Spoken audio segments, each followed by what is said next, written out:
mbokk yi ñu ngi leen di nuyu kenn ku nekk turam ak santam di rafetlu baax si ànd ak Ferlo FM 94.0 Daara ak 3w.jolofactu.com mbokk yi gannaaw bu ñu leen gërëmee bu baax génn ci anniversaire émission bi gërëm ci ñi ci teew ñëpp ak mboolem ñi nga xam ne ñi ñëw nañ ci ak ñi ñëw tamit gàllankoor yi nga xam ne am nañ ñoom ñëpp ñu ngi leen di ñaanal tey tamit mbokk yi ñu ngi seetuwaat beneen doomu Jolof boo xam ne moom itam bu am taxawaay lool la ci li nga xam ne mooy réew mi jiite tamit société bu mag boo xam ne bii ñu bëri xam nañu ko moom nag mi ngi wuyoo si turu Ibrahima Ka mooy directeur général bu Asila Gom nga xam ne ñu bëri xam nañ ko ndax bëri na loolu léegi ci département bu Linguère waaye it moom ci li nga xam ne moom mooy wàllu profession am moom auditeur la xëy na danañ ci daal di ñëwaat kon Ibrahima ñu ngi lay nuyu ci Ferlo FM ak Jolofactu di am mbégte bu baax ci nangu gi nga xam ne gi na nga koo seq ñu waxtaanee. waaw daam maa ngi lay sant di la delloo nuyoo di nuyu say auditeur waa Ferlo di nuyu également internautes yi Jolofactu di nuyu sama mbokk waa Jolof donc vraiment di rafetlu aussi émission bi ni nga koy doxalee kontaan naa ci trop te loolu moo tax aussi man tam ma gën ci sawar. Ibrahima Ka xëy na boo waxee ñun ñi ne Daara biir arrondissement wala ñii naan xëy na bulal sax léeg-léeg ñu dëkkal li fa alors Ibrahima fan lañ ko mën a dàkkale ak fan la toll ci wàllu taxawaay ci biir Jolof. laal nga ko déjà Ibrahima Ka mooy Jolof dans son ensemble. sama wàllu papa ak yaay communauté rurale Thiamène la Weenu Farba Gabugal nga dem côté Weenu Sebbe mooy si communauté rurale Bulal bi tuuti laal Kàmb donc Jolof la d'une manière générale mais ñun sama maam bi muy liggéey ak sama papa fii lañ doon liggéey Dakar donc ñun fii la ñu juddoo Dakar suñu maam bu ñu jëlee retraite en 77 ñoom la ñuy dellu Jolof Daara ñun ñu dëkk Daara ci quartier arrondissement donc ñoom Ibrahima Ka bi am na ñu bëri xamuñu ko mais vie bi la ñu gën a xam vie Ka donc man arrondissement laa dëkk Aaro fa la jàngee dem Linguère jóge foofu dem Louga après ma dem Université de Saint-Louis donc loolu mooy d'une manière ramassée fi ma foo nga xam ne soo fa tuddee war nga ma fa mën a yóbbu si Jolof donc Bulal la communauté rurale Thiamène la communauté rurale Kàmb la Jolof la dans son ensemble parce que ñun ñëpp mbokk lañu kenn ku nekk day xool foo xam ne nii fa la gën a neexee rek mu jàpp ko foofu mais man waa Jolof la d'une manière générale. alors sa liggéey ci la ñuy dooree auditeur nga xam naa ne ñu bëri dinañ wax ne auditeur moom mooy lan mooy liggéeyam ak lan moo ko wundu. waaw auditeur mooy càmbarkat d'ailleurs moom mooy docteuru société soo xoolee société dina dem ba ci kanam mu laaj kenn ku ñëw di saytu di xool nan lay mbir mi di demee parce que société suñu koy doxal. dafa am ay règles ay procédures yu ñu ko war a doxalee donc borom mbir mi moom day dem ba ci kanam ne il faut que am ku ma yónni moom may saytul société bi si nu mu tëddee ndax li ma bëggoon mu ngi dox nu ngi koy dox lan mooy gàllankooram ak yooyu ñun daanaka si loolu la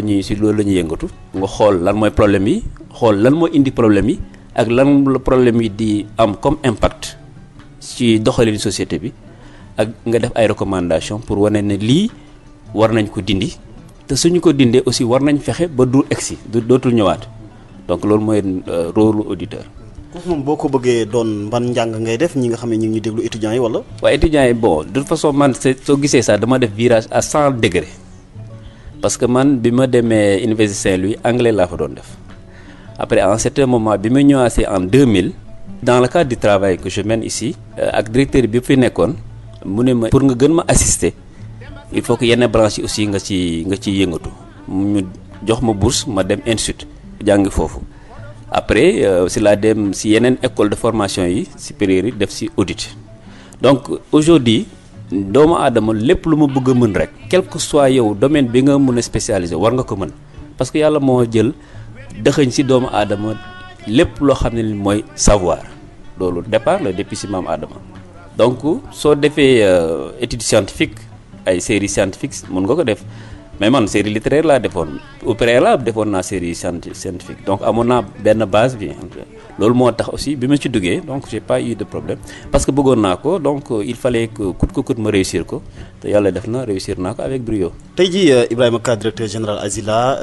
ñu bëri jàpp nañ ne wala sax lu am la ku teel a aji màkk nga ci gone xanaa da nga ma fàtte sax ñaata at ba ngay am nga aji màkk ak lan moo ci xeetaloon gone nga jógtee na da ngay dem aji màkk. waaw xam nga loolu dañu ne yàlla mooy woote yàlla la dañ si sant yàlla bu baax parce que je me suis bu mu fay dem je crois que 2003 la woon te ñu ma àndal alaaji bu ndaw lañ ma doon tuddee parce que j'étais tellement petit si seen biir ñoom sax sénégalais affaire da leen doon yéem groupe ay pas rek laa doon àndal donc loolu dama koy sant yàlla trop parce que xéewal bi la yàlla jox la parce que xam nga yàlla moom du jóg si jox doomu aadama ay xéewal moom moo décidé ci coobareem ak mbaaxam que en 2003 Ibrahima Ka war na dem Makka. Ibrahima Ka mbokk yi directeur général Azila la ñu ànd ak seen mission pencum Jolof mais Ibrahima directeur général Azila société bu toll noonu doomu Jolof naka nga def ba dugg ci. encore une fois je te dis que yàlla la parce que man bi ma ciy dugg mosuma ko xalaat maa ngi rappelé benn vacance ñu ngi toog foofu arrondissement hôtel Azilia di romb directeur nekkoon ci romb rek suñu benn gayen wax ñi de ñooy société bu bees buy defar fii ay garab di jëmbat garab ci àll bi sama réponse mooy loolu de lu baax la pour Jolof parce que franchement ñun Jolof amuñu benn société boo xam ne am na fi nit ñi war si mën a xëy di liggéey donc loolu moo nekkoon sama réaction yàlla def ci kàttanam en certain moment ñoom ñu soxla woon nit koo xam ne nii war na mu leen interpréter fekk man maa ngi doon def anglais wax naa la ko ñu jaar ko ci benn xale bu tudd Chérif Niang ma koy nuyu au passage mu leen la wax fii de man am naa fi benn grand boo xam ne anglais lay def boobu xam nga man je crois que man rek maa fa nekkoon ak Moussa Sow di doon jàng anglais nekk université Gaston Berger sama grand la ku ma tette la aussi au niveau de l'université donc noonu lañ ma contacter waa ji ñëw ci man c'est suñu kër booy bi sama frère bi Chérif Niang mu ne ma grand am na waa Azilia dañu soxla koo xam ne nii day gën a anglais et puis xam na comptabilité parce que seen comptable bi fi nekkoon il paraît que dafay jógee bon ma ne ko Chérif bon man def ma compta mais man anglais moom ku leen neex nañu ko wax ñu testé ma maay kan le lendemain ñu ne ma bon ñëwal ñu la élevage ma ñëw bon gars yi ne ma allez semi entretien indi say dossier ok ma jox leen sama dossier après man ma dem Dakar parce que boobaa maa ngi doon bind sama mémoire maîtrise te il fallait que ma continuer ko ma toog nekk Dakar 2 mois téléphone sonné ñu ne ma wuyul bout du fil y a un certain as ma koy nuyu au passage mu ne ma Ibrahima Ka mu ne ko waaw mu ne ma xam nga Azilia Gom Company ma ne Azilia Gom Company non ça me dit rien ñu ne ma Abdoulatif Jamil Group li nga may wax lépp man xaw ma ci dara quoi. ndax ba nga déposé amoo ci woon yaakaar boobu nga ko bàyyi. non en fait man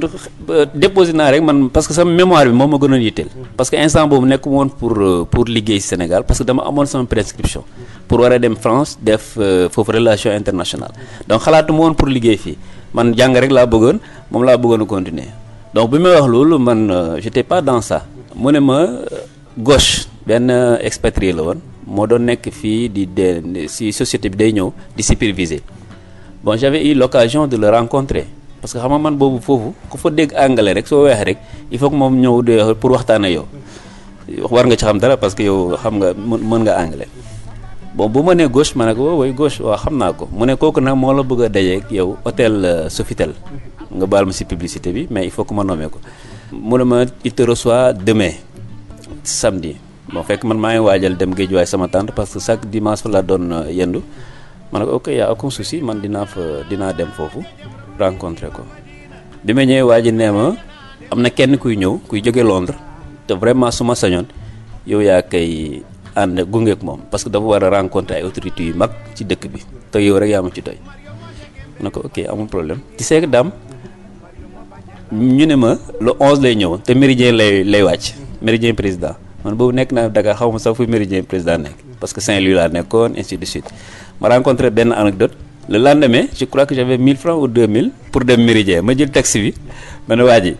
Méridien laa jëm xaw ma fa te 1000 francs laa am te oui taxi bi wëral ñu dem ba fële Ngor bu ñu ne ma du foofu ñu wëri Méridien fekk waa ji ak si boppam mu ngi ma doon xaar parce que 16 heures la ma doon xaar déjà ki ma waroon interpréter mu nga fa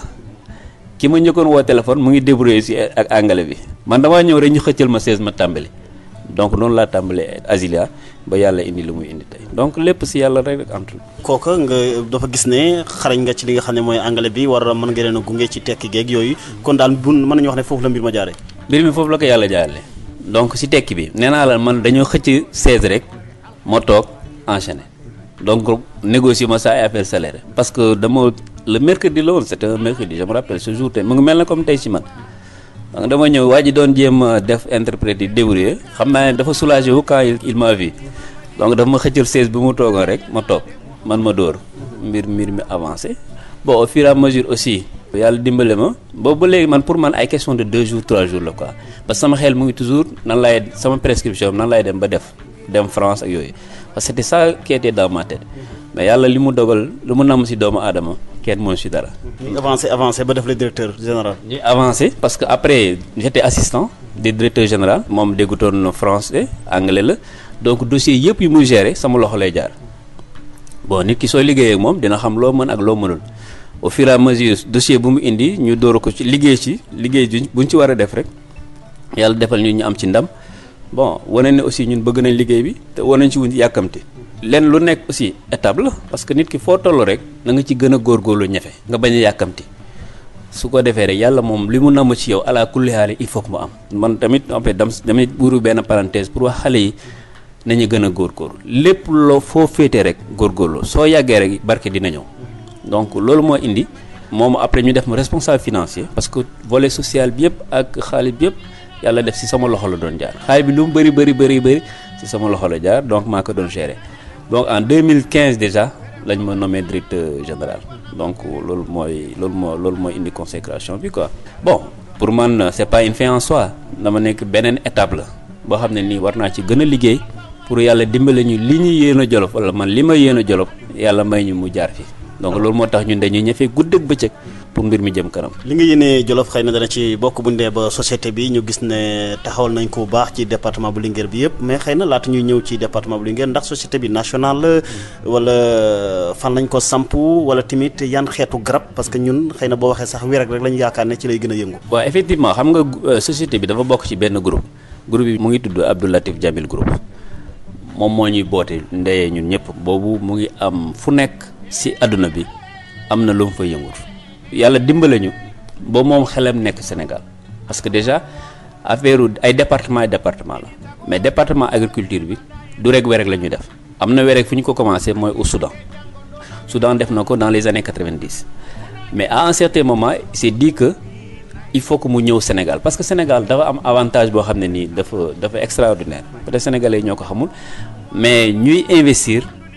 xam nga du ñu ñëw jël seen xaalis dugal ko n'importe où parce que am na lu tax ñuy jël seen xaalis dugal ko quelque part lu gën a tax aussi mu ñëw Sénégal mooy déjà Sénégal am na histoire en termes de werek parce que Sénégal moo nekkoon deuxième producteur mondial ginnaaw Soudan ci gomme arabique bon Sénégal moom moo gën a jege Europe parce que gomme bi da nga koy transporter parce que ñun dañ koy exporter tubaab bi ñoom ñoo ci gën a capter ci ressource loolu ñun am na benn xeex buñ ci xeex. dàkkande ji mais tey jii xëy na am na yeneen réew comme ni nga ko waxee yoo xam ni raw nañ ko léegi Sénégal lu tax tendance bi lu tax changement boobu. mooy xam nga sécheresse bi mu ñëwee boobu la garab yu ci bëri dee te aussi façon buñ koy xasee nit ki dañu ne lii kilo bi 1000 francs la wala 1500 baabaa yi ñoom dañuy dem rek jël garab bi rek xas ko boo si suuf xam nga loolu lu tax garab gi mën a dund lu yàgg. parce que nit mbir moo am ne su la amelee njëriñ da nga ciy def ndànk-ndànk affaire bi nekk fi nga ci am moom mi dund fi donc lu ñuy wax gestion durable bon loolu bokk na ci aussi xam nga su tawul su amul ndox mu bëri garab bi soo ko xasee yenn xas yi day tax moom du dund lu yàgg te si garab yi bu ñu dee amul benn politique bu de relance je pense bu état bi def à ma connaissance xaw ma ko pour reprendre cette place là. grande muraille verte yi jëmbat garab yi ak ñoom seen bon wala. waaw grande muraille verte bi c'est récent loolu baax na mais dafa doyul parce que waroon nañ ko gën a def ba mu yaata parce que li mu war a indil ci Sénégal je crois que peut-être état bi bon waruma wax état bi xamu ko mais liñ ci waroon a gën a farlu à mon avis defaguñu ko parce que filière bi war nañ ko gën a mën a organiser tey su ma ko doon conseiller dinaa leen wax filière bi nañ ko gën a organiser parce que mun na dimbale nit ñi. lu baax a baax en termes de ressources quoi additionnelles. soo amee lu tax mu nangu fii xëy na par rapport ak climat bi wala wàllu wér gi yooyu lu tax fi mu toll nii mu nekk foo xam ne fu nangu lool la di meññ wala di sax wàllu wér gi yooyu. xam nga ñaari mbir la. fi muy gën a sax mooy zone bande soudano-sahélienne bi mooy soo jëlee Soudan ci boppam nga jaar ay Somalie jaar Éthiopie jaar di wàcc ñëw Tchad dem Nigéria ñëw Niger ñëw Mali ñëw Mauritanie ba ñëw Sénégal. mooy bande sahélo-soudanaise bi foofu la garab bi di sax garab bi mën nga ko saxal fii si Dakar mais soo xasee doo am ngom parce que humidité bi moo koy jàpp garabu weer rek mooy loo xam c'est le contraire de l'homme nit su stressé il est improductif alors que garabu weer rek su stressé boobu lay produire doom parce que il faut mu commencer perdre ay feuilles am ay xobam nga sañee ko mooy nga xas ko mu am benn réaction boobu mooy yow sa njëriñ boobu mooy daakaande bi donc zone Jolof bi jëm Tamba ay côté yooyu Matam foofu la gën a nangu zone boobu nag foofu nag la ñu war a gën a renforcer reboisement bi état bi mën na def chaque année mu jël benn programme chaque année ñu def benn 1000 2000 ainsi de suite loolu su ko defee mën nañ transformer zone yooyu en unité pastorale qu'est-ce que ça veut dire c'est que ñax yi dina disponible pendant période soudure bi comme ni dolli amee ñu def ay répliques de dolli dans toute la zone là comme quoi mu dimbale ñu quoi sur tous les plans. d'accord xam naa ne comme société privée la du société boo xam ne bi état bi moo ko moom xëy na wax nga ci wàllu ni ñu koy xaseeti bu boobaa xëy na ñi koy xas ñi yéen a wax xas leen ndax defal ngeen formation boo xam ne danañ xam nu ñu koy xase mais naka la implanté woo ci département bu Linguère. waaw département Linguère bon sens la parce que ki ko njëkkoon a yore gérant bi bon am na ay relation moo tax mu ñëw Linguère parce que je te dis zone Jolof la zone Dakande la am ñun ñu ngi rappelé bu ñu gën a nekk xale le vieux moo jaara yàlla na ko yàlla yërëm jaara mbeng bu mbuula ay camion Dakande lañ doon transporté ñoom Ali Salah maire yi foofu lañ doon liggéey donc man xaw ma woon affaire dama doon gis maire yi di taj Dakande yi di ko toj noonu camions yi di ko transporter xam nga loolu zone Jolof moo mel noonu donc loolu moo guidé nit ñi pour ñu yóbbu foofu parce que nee naa la Sénégal gépp zone Jolof bi zone Fuuta bi jëm Tamba foofu la mbir mi nangoo loolu moo tax nag ñu choisir Jolof parce que Jolof am na disponibilité yi foofu suuf saa ngi foofu macha allah ba mun nañu jox loo xam ne lii mun nañ ci bay suñu waar te fekk duñu lor kenn. alors Ibrahima Ka directeur général Azila xëy na samp ngeen ko fu bëri su ma la dégg baax mais xëy na comme émission pencum Jolof la te waxtu duñu ko may xëy na danañ wax li nga xam ne mooy Jolof samp gi ba noppi tamit yàlla def doomu Jolof nekk directeur général bi bu boobaa dana am lu bëri loo xam ne lii danañ ko séentu ci société bi mais xëy na bi ñu ko sampee yàgg na jamonoy communauté rurale la woon ba léegi commune yaa ngi fi mais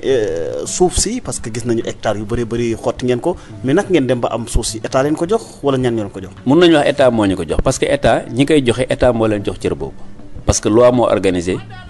ni ñu joxe suuf parce que ñun dañu am suñu projet bi mooy dañu bëgg a def mbéyum daakaande werek te loolu il faut que ñu am suuf bi ñu ñëwee nag dañuy approché ñi nga xam ne ñoo fi toogal état d'abord ñu fi toogal askan bi mooy président communauté rurale yi et puis tamit ñu fi toogal état bi mooy administration bi préfecture sous-préfecture ñu bind leen xamal leen ñun lii la ñu bëgg te lii la ñu bëgg ci suuf ñoom ñooy jël lettre boobu jàng ko ci seen biir conseil seen commission yi domaniale ainsi de suite xool ndax ñun li ñu bëgg ñoom mën nañ ko walla mënuñu ko n'est-ce pas am nañ ko walla amuñu ko su ko defee ñu seen biir ñu xool waxtaan ba juboo def ay réunion def ak ñoom commission domaniale déjà xam nga déjà lettre dañ koy adressé président communauté rurale président communauté rurale bi moom su ko jotee dina woo ñi nga xam ne mooy membre conseil bi ñu leen man de mbir feeñ na am na benn société bi fi ñëw nee na lii la bëgg ci suuf dañu xool ndax ñun ñi nga xam ne ñun la état bi cëral pour joxe suuf parce que compétence transférée la ndax war nañ leen mën a may lii ou pas n'est-ce pas ñoom seen biir ñooy xool ndax loolu c'est possible ba pare nag ñu wooñu ñu ne ñu lii la waxtaan ba juboo ba ñu defal ko après ñoom suñu ko adopté ci conseil parce que après débat lay nekk parce que suuf mooy lu may wax rek loo xam ne ni yàlla dootu ko créer amoon na rendement benn ressource la boo xam ne moom rek moo fi nekk parce que xam nga nit mun na juddu dee keneen juddu ainsi de suite mais suuf moom ba ressource loo xam ne mu ngi fii du judduwaat quoi en fait c'est normal que mu xaw a sensible nit ñi di ci kii parce que suuf moo bindoo noonu de façon parce que suuf dafa barkeel d'une manière générale donc ñun ci noonu la ñu demee ñu ñëw waxtaan ba ñu am consensus ba d'accord ñoom ñu adopté après représentant état bi mooy préfet wala sous-préfet bi endossé ko ñun ñu door a mën a dérouler suñu programme. c'est comme ça que ça se passe. ne am jaar ngeen procédure yi ngeen waroon a jaar yëpp ñëwoo leen rek xotti àll bi samp seen i rek mais loolu tit Ibrahima xëy na bu ngeen dee ba koy samp ndax partenariat lay doon wala accord mooy dox seen digganteeg ña ngeen jël seen suuf di fa liggéey naka la demee. waaw xam nga suuf si soo ñëwee jël ko ñoom dañu ci war a gis seen intérêt ñun ñu gis seen intérêt parce que loolu moo tax mbir mi di avancer comme li may wax man sama position mooy bu ñu lor te bu ñu loru xam nga soo taxee foofu rek donc di nga jubal ñun lu ñu leen mën a indil lu immédiat mooy déjà écosystème dégradé yi moo fa nekk parce que fi ñu jox mooy suuf soo xam ne dara amu fa ñun dañuy ñëw restaurer ko parce que soo xoolee Jolof àll baa ngi commencé am parce que su tawee ba nawet bi ñëw foo dem si Jolof da ngay gis verte te nag loolu Azila moo ko réalisé c'est plusieurs milliards lañ fa def pour mën a réaliser loolu xam nga grande muraille verte ñu ngi lay wax def nañ 2 milliards et ainsi de suite mais ñun depuis bu ñu fi defee combien de milliards on a mis dans le département de Linguère. dans le département de Linguère. Combien de milliards à peu près. Plus de 7 milliards dugg nañ foofu. si investissement rek laa la wax pour garab bi jóg waxuma la nag phase exploitation bi lu mu dee chaque année de campagne di nga def plus de 300 millions te xoolal société bi mu fa nekkee ak léegi benn yoon nga mës a dégg retard de paiement boobu dañu amoon début 2014 dañu amoon problème déficit de trésorerie mais depuis boobu mosoo dégg ci Azila ak nombre de personnes yu muy utiliser des milliers de personnes lay utiliser ndax am na kenn mos a am retard de salaire wala kenn ku mun a ñëw mosuñ ko fay xam nga loolu organisation la ak moyen la laaj de partout dans le monde ay sociétés yi da nga leen di dégg fayuñu ma maa ngi am retard mais fii alhamdulilah on touche du bois on fait tout ba bu ñu lor. d'accord mais accords yi nu mu demee waaw. waaw xam nga accords yi mooy léegi suñu leen defee bon priorité xam nga suñu la joxee suuf domaine national. dañ leen ne au bout de 2 ans war nga fa def dara loolu loi bi moo ko organisé mooy que mettre ko en valeur soo ko mettre en valeur nga doxal xam nga programme bi nag am na nit ñi fu ñuy réeree mbir mooy projet l'idée de projet xam nga day nii dañoo projet mbir mi du projet société la société bi moo am programme am di doxal war a jël nag nit ñi mooy parce que lu ñu leen di delloo njëkkal mooy priorité d'embauche foofu il faut que mu am fa. lépp loo soxla en termes de travailleurs foofu nga koy jëlee soo ko amul nga jéggaani loolu ci la bon il faut aussi nga accompagner leen parce que nit ki mënu la abal ay cinam nga togg sa ceebu jën lekk lépp ba mu jeex te nag yekkaloo ko ci bool xam nga loolu la ñuy tuddee responsabilité sociétale de l'entreprise ñun bu ñuy jëlee depuis phase investissement bi dañ ci am programme d'accompagnement social programme boobu mën naa la jox chiffre bi côté éducation njàngal mi war nañ leen ci jàppale côté faju war nañ leen ci jàppale côté ndox hydraulique rural war nañ leen ci jàppale parce que ñoom aussi partenaire bi noonu la war a def mbir soo ñëwee war nga am jeexantal aussi tamit ñeneen ñi war nañ ci gis seen bopp mais après pour man partenariat bi fu ma gën a accentuer mooy joxe nit ñi xëy man si loolu laay rey sama bopp parce que c'est que soo joxee nit ki xëy régler nga 90% de ces problèmes parce que di xëy di dem ñafe indi sa njaboot def say yàgg say waajur ngeen ci lekk loolu kenn mën na ko fay ku la indi liggéey ku la may liggéey xam nga doo ko mën a fekk doo ko mu ko fàtte soo xoolee programme social bi rek on a mis 1,523,646,465 te lii ay firnde yu lóor la xam nga chiffre bi mënuma ko fabriquer su ma la waxee bon man je suis responsable financier du groupe dërëm bu duggul ci Azila wala génn ci sama loxo la jaar loolu la yàlla def donc ñun noonu la ñu dawalee école yi ñun ñoo leen doon jox fourniture cahier bic livre tout ça saag rek lañ doon joxe donc lépp lu écolier soxla rek ñun dañ ko doon joxe mais médicament hôpital Azila bi xam nga ko ku nekk Jolof war na xam lan mooy hôpital Azila bi foofu lañ ko construire foofu ci site bi nekk en face CRZ élevage boobu la ñu construire def nañ fa pour ñu construire loolu def nañ fa 53,882,400 te nit ñi dañ fa doon ñëw di faju gratuitement te ñu leen di jox ay garab aussi gratuitement à un certain moment pour mun a maîtriser affluence bi parce que baax yi dañuy ñëw kenn ku ne da ngay ñëw indi sa jabar indi sa doom indi sa maam indi sa lépp. sa mbokk dégg rek ñoom ñëpp dawandoo. dañuy dawandoo léegi nag puisque c'était gratuit c'est gratuit mais am na gratuité bi am na ku koy supporter loolu xaalis bu bëri la donc ce qui veut dire que même soo jëndoon 2 millions garab dafa am une semaine léegi ñu ne nañ introduire benn ticket modérateur pour freiner un peu ces trucs là c'est vrai que xam nga problème santé c'est un problème aigu dafa métti quoi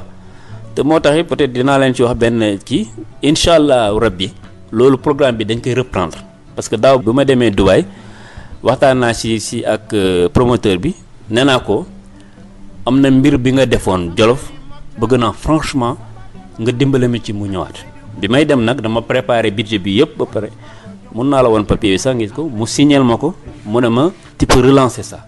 donc lenn rek moo tax reprendre gu ma ko mooy dama soxla tabax benn hangar foofu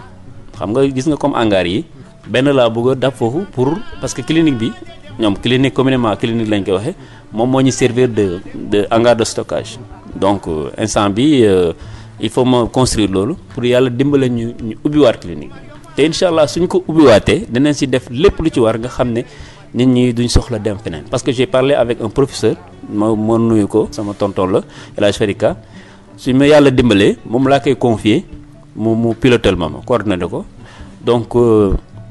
ñu defal ko pour Jolof parce que Jolof doomu Jolof yi ñoo ci war a taxaw ku ci am moyen nga indi ku ci am xam-xam indil ku ci am loo xam ne nii soo ko waxee problème yi wàññeeku parce que problème bi mos a jeex ci àdduna ñu jëm si dara. mais gannaaw loolu tamit yan la loo xam ne li xëy na mën nga wax ne société bi kat lii dimbalee na ko communes yi moo xam rawatina ci communes yi nga xam ne am na ko. nee naa la def nañ ci gis nga subventionné leen parce que 92 millions 618 mille 736 de subvention 9 communes yoo nga xam ne foofu la ñu implanté wu. bon aussi comme lu ma di ay salle de classe yu ñu construire. loolu mu nekk de 2001 jusqu'à 2016. voilà de 2001 jusqu'à 2016 donc centre de santé wax naa la lu ñu ci def aussi am na benn juma bi ñuy tabax ñu ci bëri xamuñu ko mbëlëxe ñun ñoo ci def 97 millions 828 mille. juma ju bees la wala juma ja fa nekk la. juma mbëlëxe ñun ñoo ko reprendre defaraat ko mun naa la wol kayit yi lii lañ ci contribuer ñun contribuer nañ ci à hauteur de 97 millions. mais man jumaa ji dama doon dégg naan état moo ci dugal Abdoulaye Wade moo ci dugal xaalis. man li ma lay wax lu leer la parce que je suis auditeur donc mënuma la wax loo xam ne nii wóoruma parce que même de ma nature Ibrahima Ka du fen loolu bokk ci sama nature donc soo gisee man ku ma woo téléphone ma jël parce que soo ma waxee soo ma laajee li ma am te mun la ko jox ma jox la ko soo ma laajee lu ma xam te war la ko wax ma wax la ko soo ma laajee li ma xam te waruma la ko wax duma la ko wax. kon jumaa yi mbëlëx ju mag yi mën nañu wax ne li ngeen ci dugal yéen ni nga ko waxee 97 millions 828 mille francs. waaw honorable député maa koy nuyu Aliou Dia moom moo ñu démarché woon loolu ba bon ñu ne ok puisque si loo xam ne nii war nañ ko mën a def ci Jolof fépp fu ñu Jolof laajte too xam ne mun nañu ko def ñu def ko donc on a fait ça 97 millions 828 mille francs loolu la ñu dugal xam nga loolu mosuñu ko wax def nañu loolu yàgg na. kenn dégguñu si bon keroog la dernière fois je dis que jumaa mbëlëxe bi ñoom bu ñu koy ubbi woowuñu sax taxul mu métti ñu mais parce que ñun dañuy def noppi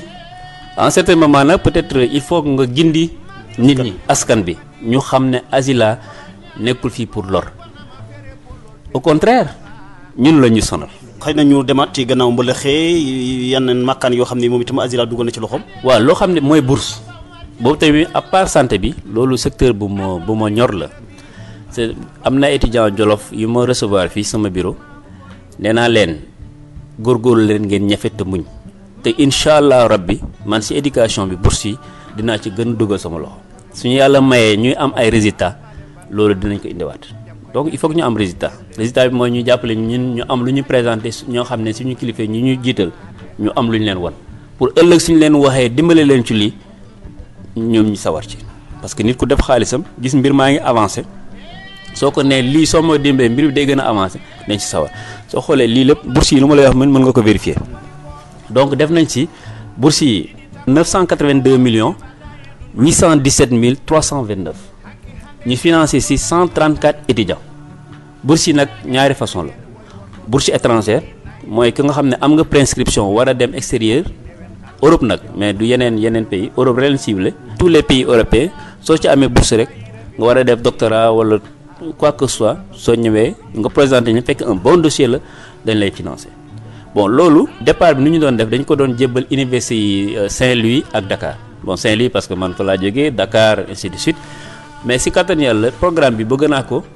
defaraat ba nga xam ne élèves Jolof yi ñoo ci gën a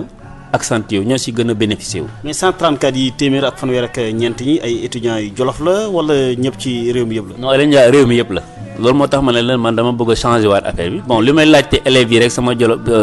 sama rakk yi jërbaat yi mooy nañ gën a xarañ gën a ñafe incha allahu rabbi ñun suñu réussir dinañ leen gën a jàppale ci mbir mi. man ñaari côté yooyu ñoo ma gën a neex parce que santé bi nit ki il faut que mu wër parce que soo wérul doo mën a liggéey te aussi ak xam-xam bi parce que ñoo laar yooyu soo ko amee rek allah kulli il faut nga am barke. wax nga li nga xam ne ti dafa mel tamit daara am nga lu ngeen fa samp. waaw mooy hôpital bi ma la wax bi hôpital boobu xam nga bu njëkk dañu jëloon benn infirmier rek muy def tour communes yi bi ñu implanté wu muy def ay visite nit ñi di leen jox garab di leen ainsi de suite mais en certain moment on s'est dit que pour gën a dimbale nit ñi il faut que ñu samp fi benn structure bi nga xam ne hôpital la ñu def benn médecin infirmier ak ay matron ñu jël leen en charge donc loolu moo waral ñu construire centre de santé boobu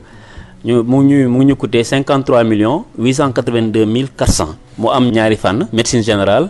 ak ay mbiru maternité quoi sage-femme donc incha allah rabbi avec parce que ñu ngi seen gis seen bopp ñoom itam. ba waaw gis nañu ne Asila moom am na ñu leen wax Asila depuis bi nga fi jógee lañ nga am problème de santé te ñu bëri ñu ngi ñuy interpréter loolu mais tam loolu moo tax man mu nekk sama cheval de bataille incha allah rabbi parce que xam nga yàlla rek moo mën. moom moo am. mais gannaaw loolu tamit comme gis nañu ne wér gi am na Kambu am na Mbuula ñoom itam lan lañ bénéficié ci mbir mi. mooy li ma lay wax subvention ci communes yi rek parce que ñoom communes yi tu as vu wax naa leen am nañu 92 millions 618 mille 736. yoolu leen si récemment xam naa ne loolu dina gën a continuer parce que nee nañ leen aussi dañu am volet économique parce que nit ki nag balaa am nee na naam ne fa parce que ñun li ñuy def tant que amuñ ci résultat lépp loo xam ne ni côté social la aussi duñ ko mën a def ñoom ñoo ñu war a mën a jàppale rawatina nag seen doom parce que ñun li ñu bëgg rek mooy Jolof. jàppale gi kay xëy na Ibrahima ni nga ko waxee nii leeral ko nii ñin ñi buñ ko xamee dëgg danañ ne kat société bii ka ndekee ngëneel la ci li nga xam ne moom mooy diwaan bi na leen ko jàppale parce que ñin ñi buñ taxee naan xëy na doxul yàq na suñu àll bi parce que dañu xamut li ngeen xam ne yéen a ngi koy dugal ci li nga xam ne mooy askan wi. waaw xam nga suñu yàq na àll bi c'est un peu kii quoi. caricatural waaw balaa ñu ñëw ci environnement bi Mbuula Kambu ñoom tam lan nga xam ne loo xam ne def ngeen ko parce que société bi wer nga yaa ngi fa. waaw Mbuula ak Kambu bi mooy ñoom ñoo dugg Kambu déjà am nañu fa ay salle de classe yu ñu fa def comme Mbuula def nañ fa ñaar de salle de classe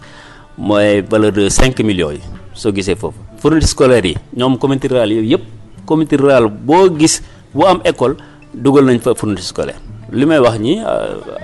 am na ñu ko dund am na ñu si bénéficié wu ñu si bénéficié wu mën nañu ko xam donc valeur 24 millions la. am na hydraulique rural mooy ndox bi ñu fa def nañ ko à Bulal def nañ ko Mbuula donc Bulal soo demee à l'est foofu di nga ko gis foofu soo demee aussi Mbuula di nga ko fa gis. donc forage yoo xam ne yéen a ko bënn. non du forage en fait. extension d'eau la.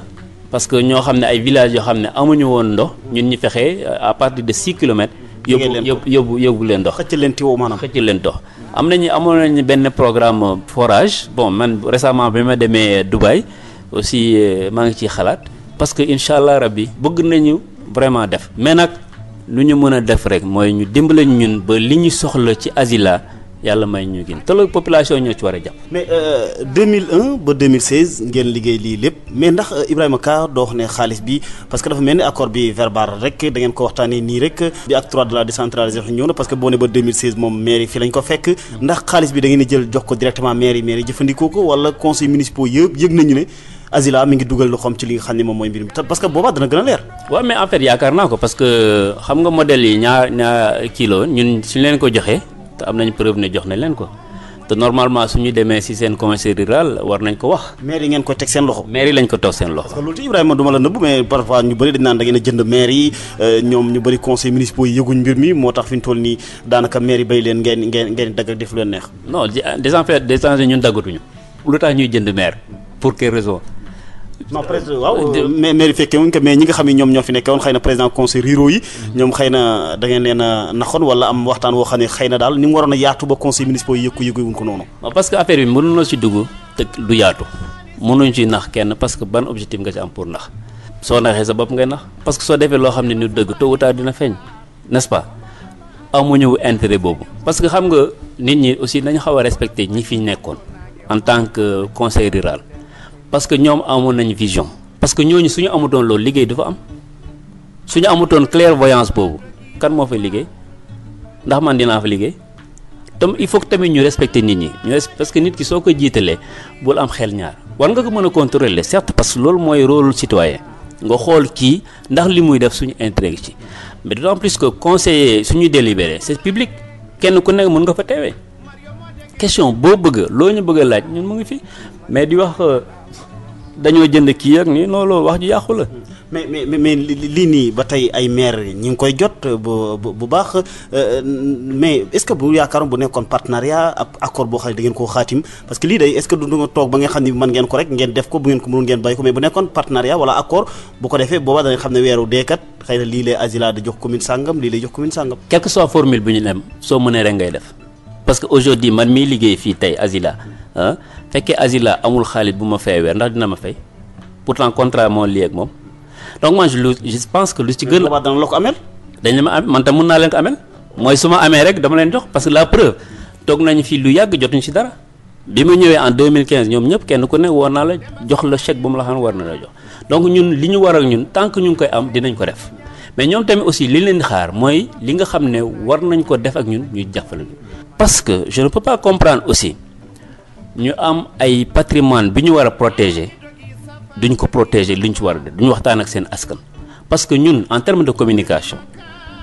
balaa ñuy def quoi que ce soit activité balaa ñu koy commencer dañuy woo maire yi ne leen ñu ngi waaj a tàmbali xas fexe leen soo leen amee ay nit ñu nga xam ne war nañ mën a liggéey mobiliser leen aussi ngeen wax nit ñi nañu moytu dugg ci tool yi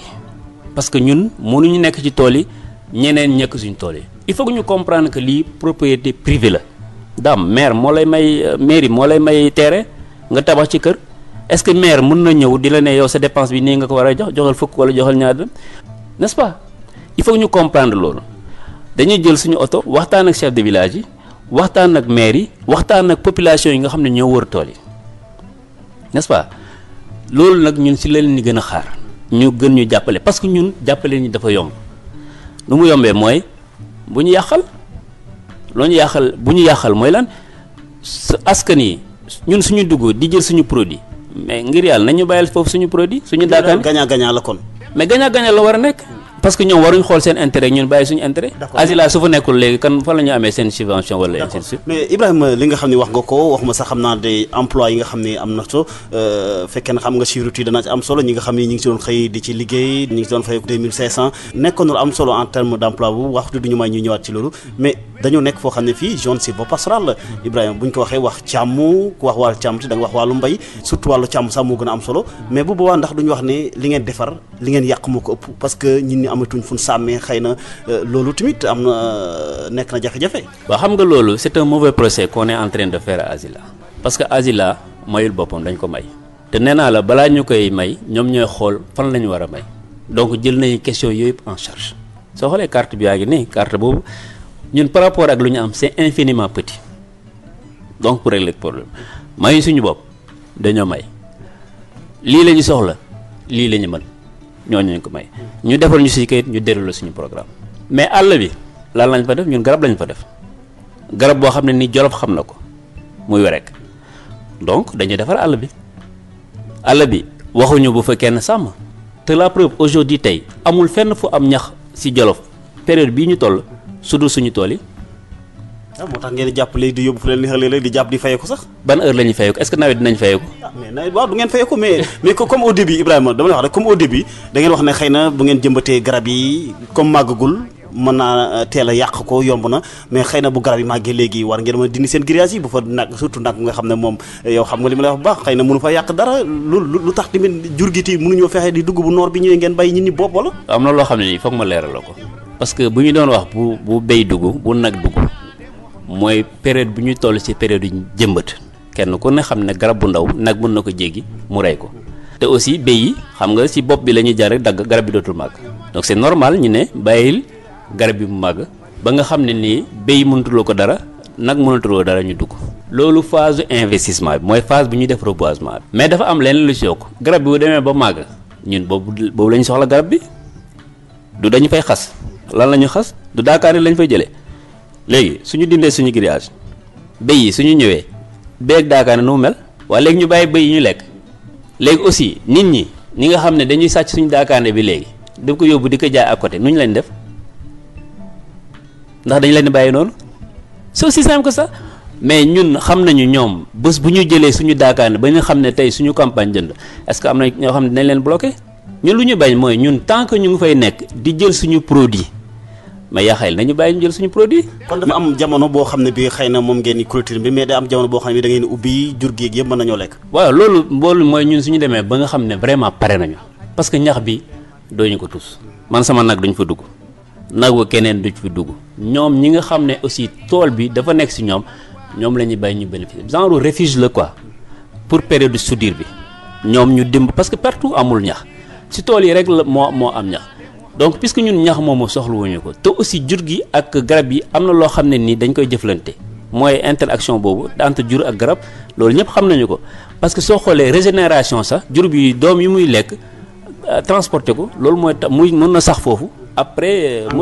waaw dafa am lu ñuy jaxasoo bu muy jaxasoo dafa baax ci garab bi baax ci jur bi donc lan la ñuy def rek ñuy organiser ko parce que aussi mënuloo dugal jur yi yëpp en même temps parce que dafa bëri lu mu yàq n'est-ce pas xoolal je te donne un chiffre aujourd'hui pour nga xam parce que li ñuy am ci garab départ bi 400 arbres par hectare normalement lépp 8 millions et quelques la soo jëlee un taux de survie de 90% donc 7 millions 200 la dernière fois bi ñu defee suñu mise à jour on s'est retrouvé avec 2 millions 791 837 garab ñaata garab la ñu perte 4 millions 408 163 garab bu nekk su ko doon joxee lu mu tuuti 250 grammes ci daakaande xam nga ñaata la ñuy perte 1000 tonnes 102 soo ko doon jaayee 300 francs loolu ñaata millions la loolu lan moo ko dindi soo bëggee socc xam nga socc bu ñu gën a bëgg mooy socc ban socc wi rek léegi nit ki def na xaalisam jëmbat garab pour mu yaakaar ci am ti dara yow soo bëggee socc nga dem jël ko soo bëggee matt nga dem foofu soo bëggee leneen ak leneen nga jël su daakaane génne nga jël ko waa ki fi def xaalisam lan lay jël moom atte ma kon daal sàmmkat yi war nañoo xam ne seen jur noor bi nii bu duggee ci li nga xam ne mooy tool yooyu de dañuy fay dañ leen jàpp dañuy fay non c'est-à-dire ñun suñu sañoon kenn du fay lu ñu gënal mooy bu kenn dugg puisque ñun ñu ngi ci. mais grillage ngeen ko ba nga xam ne bii xëy na béy mënu faa jaar wala un ngeen ay xam naa ne moom comme hectare yooyu ay nit mënoo leen ut nit ñoo xam ne ñi fu ñu toll war nañ ko mën a sàmm mais grillage bi nga xam ne war na ci am dëgg-dëgg. daam même soo fi defoon grillage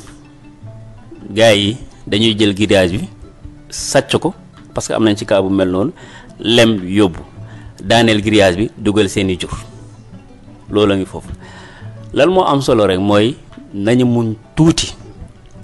bàyyi ñu jël lu ñu fa bëgg leneen li ñu bëgg ñun loolu du ñu boole ñoom mooy ñax la ñu bëgg ñun bëgguñu ñax. daanaka ñax defoo leen dara. jaayuñu ñax asila amul jur donc ñax boobu ñoom ñoo ko moom te nag léegi ñun dañ leen di organiser normalement ñoom suñu jëloon gën a protéger tool bi mais dinañ gën a xam njëriñ bi parce que ñun ñax bi soxlawuñu ko ñoom ñoo ko soxla parce que ñax bi sax soo xoolee mën na nekk source de danger su ñun parce que su daay amee. la xool wala xooti lépp lay anéantir donc ñax bi ñoom lañ ko gardel foofu mais ñoom nag yàkkamti bu ñu yàkkamti parce que alentour yi amul dara mooy tax ñu bëgg a forcer di def la pression mais loolu duñu ko nangu ñun waaw parce que aussi suñu jëlee suñu alal parce que am na lu ñu ci séentu n'est-ce pas la preuve état du Sénégal temps yële yaa ngi wax ci garab yi ñuy doon dagg Casamance dafa mobiliser gendarmerie mobiliser armée mobiliser eaux et forêts pour lan pour protéger ay garabu Sénégal mais léegi ñun nag ñu bëgg ñu def suñu alal te duñ ko protéger où est la logique dans tout ça. xam naa li ñu cëraloon ci waxtu léegi Ibrahima li ci des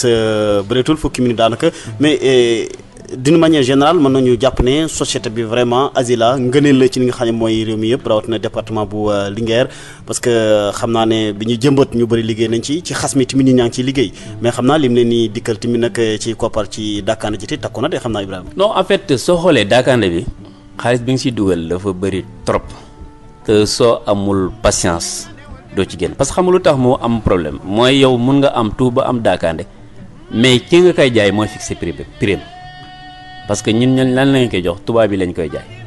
tubaab yi ñoom dañoo déggoo à telle enseigne que ñoom ñoo lay jox benn prix foo koy jaay keneen loolu dafa bokk suñu gàllankoor mais ñun suñu ci groupe bi am nañ ci ay pexe te suñu yàlla dimbalee gis nga lii nekk fii man ci samay projet mooy toxal ko yóbbu ko Jolof xam nga lu tax parce que Daakaande bi soo ko indee fii dafay humide mooy day tooy te pour mu jaar ci machine bi ça prend beaucoup de temps te nag ñoom bëgguñu taakaane bu tooy trop parce que am taux d'humidité bi ñu ngi koy toléré bu 15%. léegi soo ko yóbbee Jolof day fekk donc suñu nit ñi xasee ñii tay dina am ñoo xam ne ci machine bi la ñuy liggéey loolu bëgg nañ ko maintenant dem ci beneen étape mooy arriver au produit fini loolu investissement bu ngand la te nag il faut que production bi jar ko parce que au moins boobu il te faut 1000 tonnes par jour yaa vu donc idée bi lu rëy la moo tax dañ ci war a jàpp day gën a amal Jolof njëriñ parce que aussi man loolu laa bëgg xam nga loo gis nee nañu ci joxoñ lay mujje te nag ëllëg dinañ ne Ibrahima Ka lii la fi def ak lii la fi deful te man na bëgg naa ci kàttanu yàlla ma pousse ko ba fi ko yàlla yemale parce que lépp loo gis rek am na terme. wàllu environnement bi tamit ci li nga xam ne moom maa ngi koy wax nga ne xëy na dañuy caricaturer li nga xam ne moom mooy asila waaye li mag ñi expression bi ñu utiliser rek asila yàq na suñu àll bi mais et puis constat mooy ne man gis naa ne wér gi fi ngeen leen sax yëpp donte ne sax xam naa ne yaa ngi koy bëgg a gën a léegi li nga xam ne mooy grande muraille verte mais wér gi fu ñuy sax en général du ma gis yeneen garab di fa sax lu bëri lool xaw ma loolu moo ko waral. non parce que wér gi ñoo ëpp rek parce que mais xam nga ñun si sooy ñëw si plan au défrichement bi. dafa amee sart yoo xam ne da nga ko war a respecter dañu ne hectare bu nekk war nga fa bàyyi 10 espèces de garab loolu la mais problème bi daam suñu àll bi amul garab c'est ça la réalité àll bi amul garab fekk yow loo bëgg ci garab bi nga koy jëlee di gor guddeeg bëccëg te amul benn garab boo xam ne saxal nga ko en retour mais àll bi bu am garab. ñun nag suñu garab soo gisee mu nekk foofu c'est parce que dañ koy surveiller mu jaral luñ nekk. mais gis naa ay banques yoo xam ne samp nañ ko tiit mais asila tey lan la jëriñ li nga xam ne mooy sàmm yi tey en quelque sorte parce que ñoom itam ñu ngi déglu. waaw mais sàmm bi moo déjà jox leen ñax boo nga xam ne ñoo amuñu ko fenn mooy protéger leen comme dolli la soo xoolee comme dolli la ñun dañuy protéger ñax mi kenn du ko laal te dañu ne mboobkat yi kenn du ko jege cette année lu boobu mesure lañ jël amul benn mboobkat bu fay jege pour mboob ko donc lii pour sàmm yi la. ñoom ñoo ko moom parce que aussi zone de refuge la war a nekk pour ñoom kenn du ko xëcc ak ñoom incha allah rabbi dinañ organiser affaire bi de telle enseigne que kenn ku nekk di si gis sa bopp voilà donc ñun loolu mooy suñu taxawaay. te mesure boo xam ne bi weesu na bu weesoo mboom mi rek.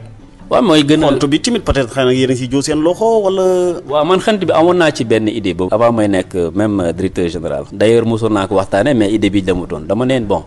ñun war nañu mën a xool nan lañu mën a gën a jàppee nit ñi pour peut-être futur mais bon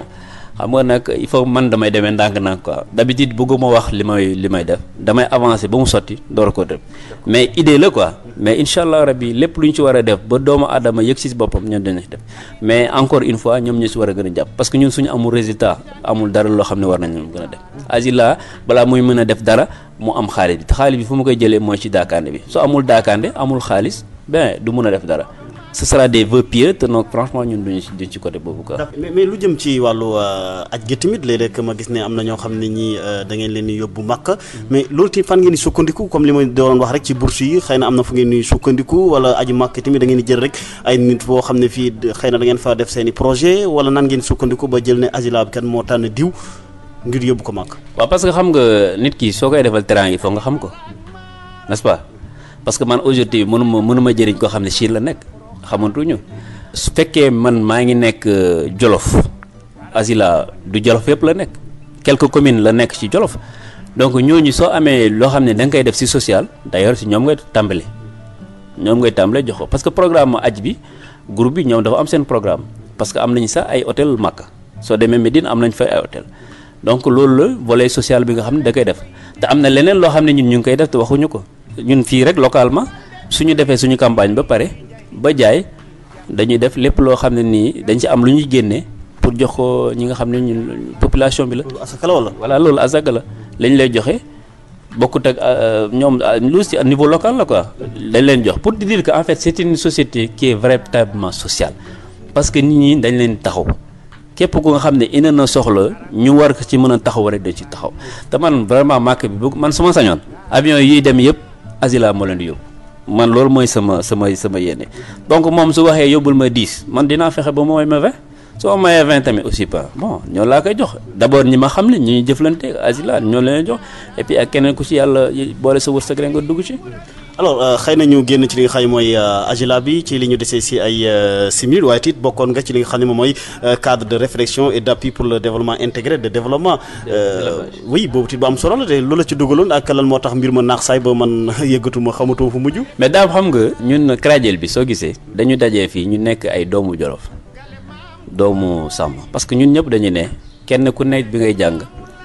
soit jaayal nañ la xar jaayal nañ la nag wala jaay nañu meew pour financer si jàng donc soo demee ba yàlla may la nga am ne fu nga toll ci réew mi war nga am luy tubaab di wax retour sur investissement war nga delloo njikkal ñi nga xam ne ñoo doon jàpp démb ci li nga doon yëngatu ba yàlla barkeel la loolu moo tax ñu ne nañ taf affaire CRADIEL pour gën a jàppale suñu mbokk yi ñi nga xam ne ay sàmm la donc xam nga kuy def loolu du moom mooy dugg ci programme ba nga xam ne day lor sàmm pour revenir un peu si kaw asila bi donc man sàmm yi la ñuy défendre pour lan lañ leen défendre mooy li nga xam ne état bi mu ngi koy génnee jëmale si ñoom ñu fexe ba ñoom ñu comprendre ko gis si seen bopp ñoom suñu amee aussi seen problème ñu fexe ba remonter ko ci état bi waxal leen ko am ci ay relation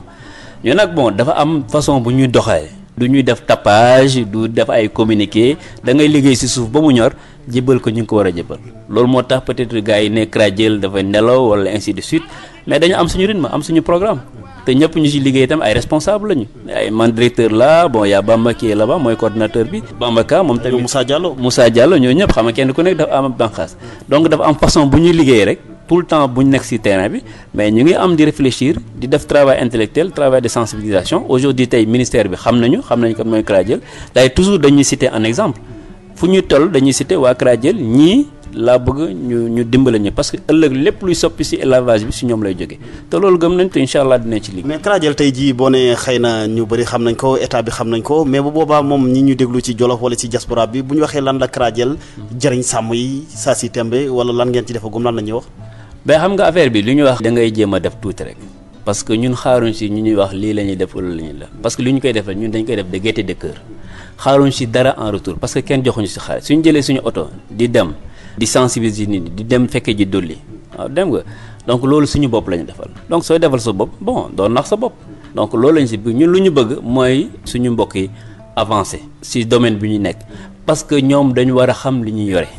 et puis tamit ñu gàttandu lii di ñëw parce que il faut que ñu comprendre mbir yi day changer parce que élevage bi man sama maamaati maam ni mu ko doon defee ba léegi man ma def ko c'est pas possible boobu sama njàng lan lay jëriñ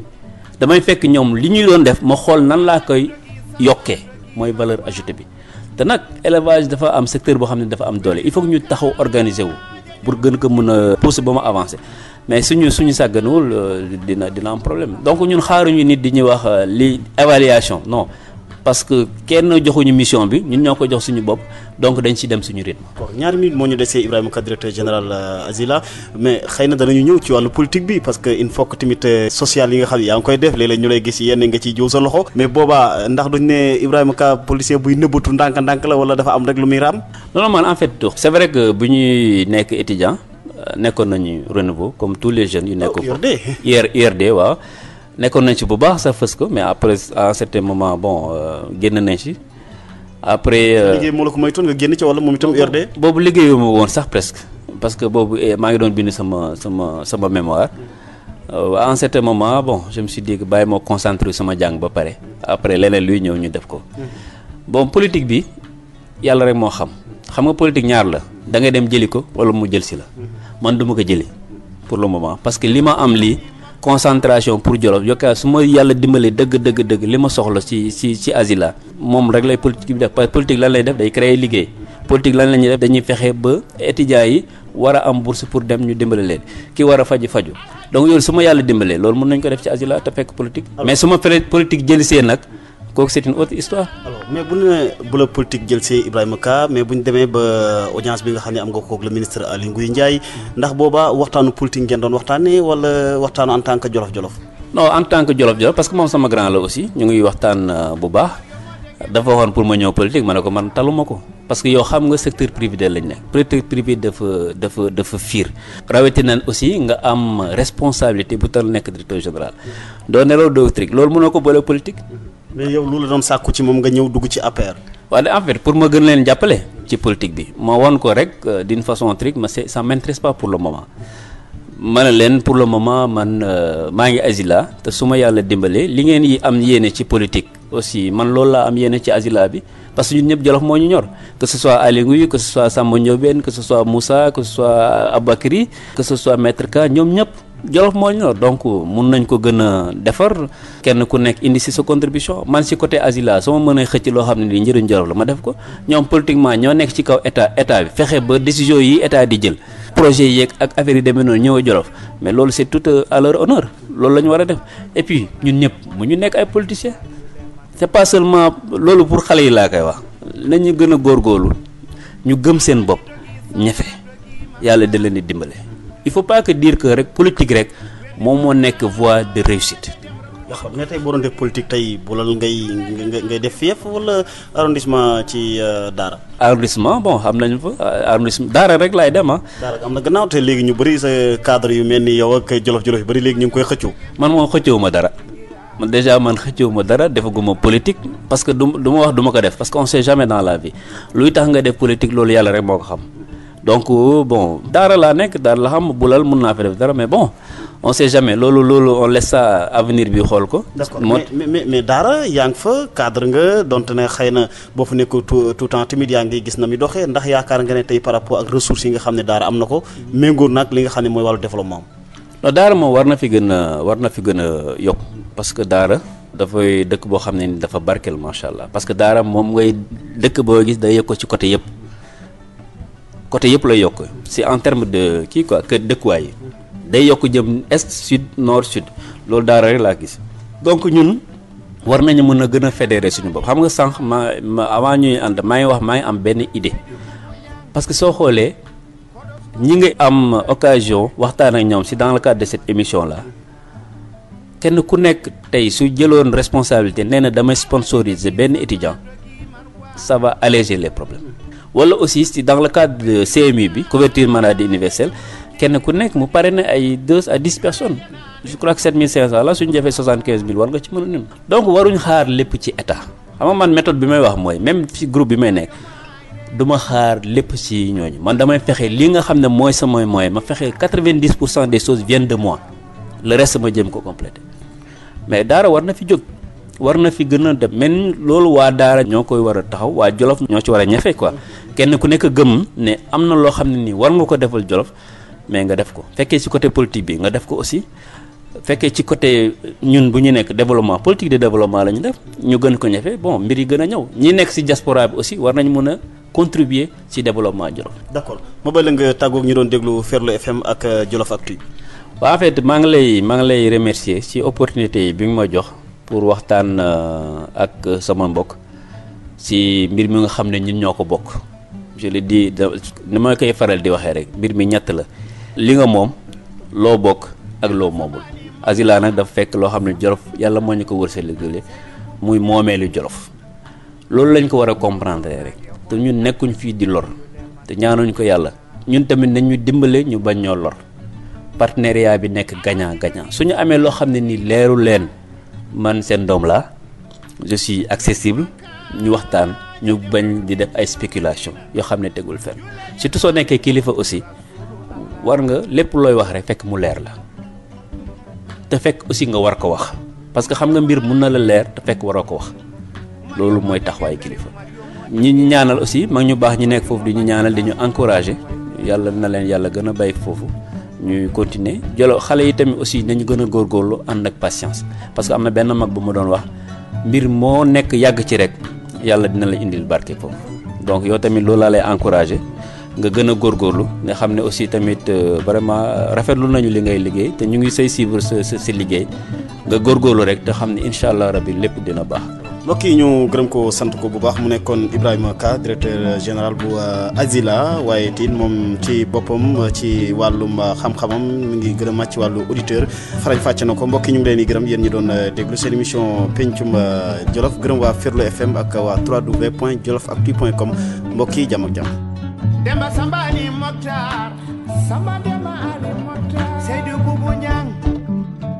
kodo suba ko jonguro nange hoore Alhaji Oumar Jole Makay